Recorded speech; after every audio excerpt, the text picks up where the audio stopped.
Marami ang nagtaka sa balitang may nagsilang ng ahas sa South Cotabato. Paano nga ba natuklasan ang sinasabing pagbubuntis na ito? Sa Polomolok, South Cotabato ang tungkol sa isang ginang na nagsilang umano ng misteryosong hayop. At dito, may isa raw babae na nanganak daw ng ahas. Hala, may mata! Nanganak si Auntie Day, bitin ang nigawas, tas ang bata napa sa sulod sa iyang tiyan. Ahas ang pinanganak mo?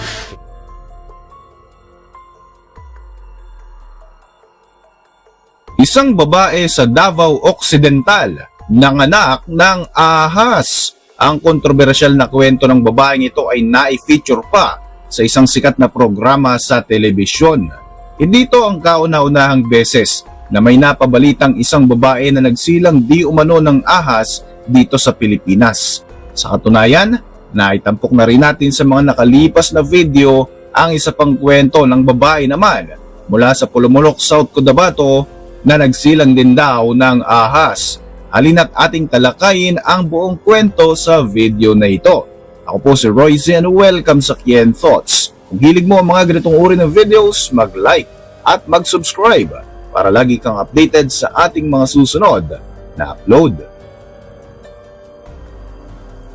Mga kabayan, isang nakakagulat na balita ang agad na kumalat sa liblib ng barangay ng Marabatuan sa bayan ng Jose Abad Santos, Davao Occidental. Isang babae kasi ang di umano'y nagsilang hindi ng sanggol kundi ng isang ahas.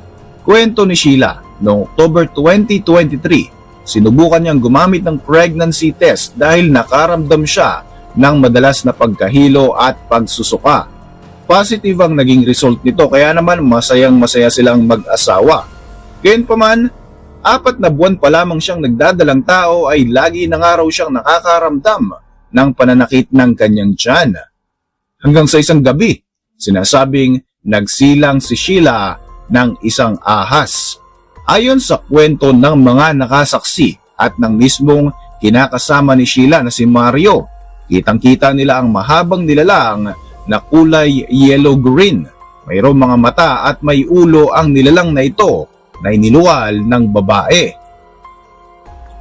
Ayon sa mga nakakita, kakambal daw ang ahas na ito nang ipinagbubuntis ni Sheila. Takot na takot naman ang mga nakakita sa bagay na lumabas mula sa tiyan ng babae na sinasabing nasa 6 inches ang haba. Ayon pa kay Sheila, hindi na nila nakuhanan ng picture ang nasabing ahas dahil wala naman daw may cellphone sa kanilang lugar. Dagdag pa ng mag-asawa, patay na ang ahas na ito nang lumabas mula sa sinapupunan ng babae kaya naman agad nila itong inilibing.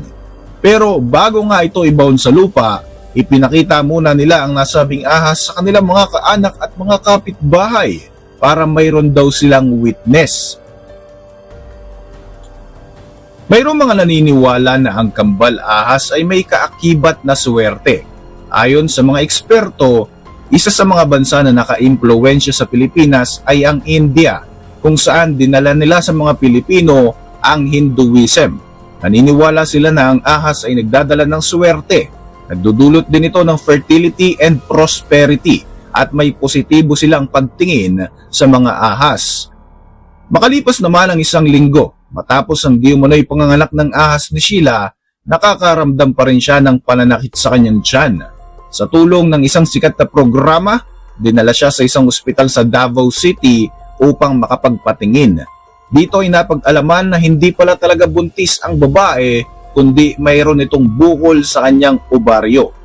Ayon sa doktor na tumingin kay Sheila, hindi ahas ang lumabas sa kanya. Dahil hindi naman talaga ito nagdadalang tao, hindi rin ito fetus. Posible raw na ito ay blood clot na nanggaling sa bukol sa sinapupunan ni Sheila. Ayon sa mga eksperto, may mga kaso ng pseudocyesis o false pregnancy kung saan ang isang babae ay naniniwalang siya ay nagbubuntis dahil na rin sa kombinasyon ng stress, hormonal imbalance at matinding pagnanais na magkaanak. Sa isip niya, tunay ang kanyang pagbubuntis kahit wala naman talagang bata sa kanyang sinapupunan. Samantala, noong taong 2016, nag-viral din ang kwento ng isang babae sa Barangay Palcan, Pulumulok, South Cotabato na sinasabing nanganak di umano ng isang ahas. Ayon sa kwento ng mga nakasaksi, umabot pa nga daw sa 2 talampakan ang haba ng ahas na isinilang ng babaeng ito. Nagtrending pa nga ang larawan ng di umano'y ahas at ito raw ang sinasabing isinilang ng babae. Sa eksklusibong panayam ng isang istasyon ng radyo sa Coronadal City, personal nilang nakausap ang ina ng babae na di umano'y naging witness pa sa pagsilang ng ahas ng kanyang anak. Maging siya raw ay hindi rin makapaniwala sa kanyang nasaksihan. Nauna nang nakaranas ng pagsusuka ang babaeng ito hanggang sa lumala na nga ng lumala ang kanyang kondisyon. Namayat ito at halos nahihirapan ng kumain dahil madalas na nananakit ang kanyang tiyan. Duda naman ang asawa ng nasabing babae sa kwentong ito. Paano nga daw ba magbubuntis ang kanyang asawa gayong siya ay nagtatrabaho sa Maynila? Nagulat na lamang ang lalaki dahil nang siya ay umuwi sa kanilang probinsya ay buntis na ang kanyang asawa. Lumapit ang babae sa mga doktor upang kumonsulta. Base sa mga pregnancy test at mga ultrasound, kumpirmado na nagbubuntis nga ito. Ang siste, hindi raw maunawaan ng mga doktor kung bakit tila pahaba ang ipinagbubuntis ng babaeng ito. Ikinabahala ng ginang ang revelasyon na ito ng mga doktor. Marami naman ang nagkaroon ng haka-haka na baka naeengkanto ang babae. May mga naniniwala naman na ito ay nabuntis di umano ng mga lamang lupa. Dahil na rin sa takot, dinala agad ang babaeng ito sa mga albularyo. 7 albularyo nga raw ang di umano'y tumingin sa kanya, subalit iisa lamang ang nagsabing kayang-kaya raw nitong alisin kung ano man ang nasa tiyan ng buntis na babae. Halos 1 buwan din na nagpapabalik-balik ang mag-ina sa albularyo hanggang sa isang araw nga ay iniluwal na ng babaeng ito ang di umano'y isang ahas. Hindi naman makapaniwala ang kanyang mga magulang at maging ang albularyo sa kanilang nasaksihan. Agad ding pinatay at sinunog ng ina ng babae ang nasabing ahas sa utos na rin ng albularyo upang mawala na di umano ang masamang espiritong bumabalot sa katawan ng kanyang anak. Mabilis namang kumalat ang balita sa kanilang lugar hinggil nga sa panganganak nito ng isang ahas. Mayroong mga naniniwala sapagkat madalas daw na nasa sapa ang babae kaya posibleng dito niya nakuha ang nilalang na ito. Para naman sa mga hindi naniniwala, mayroon silang iba't ibang mga teorya. Isa na nga rito ay maaaring nabuntis lamang ng ibang lalaki ang babaeng ito. Posibleng ipinalaglag nito ang kanyang ipinagbubuntis at gumawa na lamang ng kwento upang pagtakpan ang kanyang kasalanan. Bukod dito, sinasabing ang ahas na ipinakita sa larawan ay hindi talaga isang ahas kundi isang uri ng freshwater eel o palos na katulad ng mga nabibili nila sa kanilang palengke. Duda rin ang doktor na sumuri sa babae at maging ang mga pulis na nag-iimbestiga sa kakatuwang kaso na ito. Dahil nang iniimbestigahan na nga ang insidenteng ito, biglang naglaho ng parang bula ang babaeng nanganak ng ahas at maging ang albularyo na nagpaanak dito. Gayunpaman, nanindigan pa rin ang ina ng babae sa kanyang kwento na totoong nagsila nga ng ahas ang kanyang anak. Hindi na raw mahalaga kung ano ang sasabihin ng ibang tao. Ang importante raw sa kanya ay ligtas ang kanyang anak. Sa kabila ng mga misteryo o kung may tuturing man itong isang kababalaghan, may isa pang aspeto na dapat din nating pagtuunan ng pansin. Ang kalagayan ng kalusugan ng ating mga kababayan sa mga liblib na lugar sa ating bansa.